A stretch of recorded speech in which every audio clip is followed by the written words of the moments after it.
Hi everyone, I am here to give you a little bit more information about how you could navigate Google Classroom pages a little bit easier to find assignments, just in case you're not aware of this.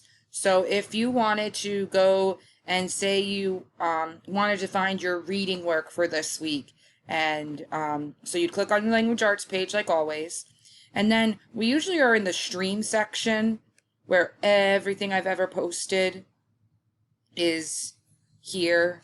So it goes really, really far back down. Sorry, baby Lucas is in the background talking. So I want to go to the classwork because if you click on classwork, it's actually organized a little bit easier for you to see.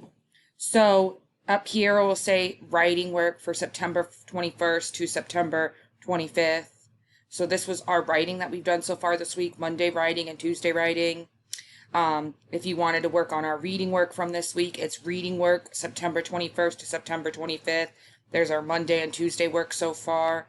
And then as you get further back, it will say reading work September 14th to 18th, and then the first week of school. So this might help you focus and stay a little bit more organized.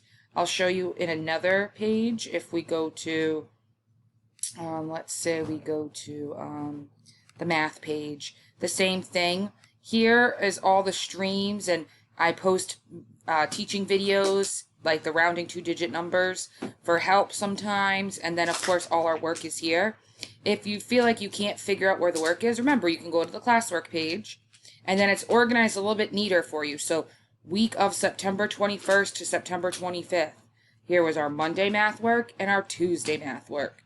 And then, if you scroll down, week of September 14th to 18th, that was all our work from last week. So you could use the classwork page, and I'll show you science really quickly too.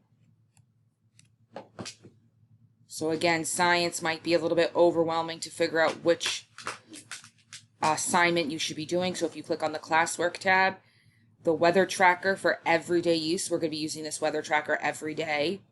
Science work for September 21st to September 25th, and then science September 14th to the 18th, which is our older work. So hopefully this helps you stay a little bit more organized and helping you or your student find the work that they need to complete for the day.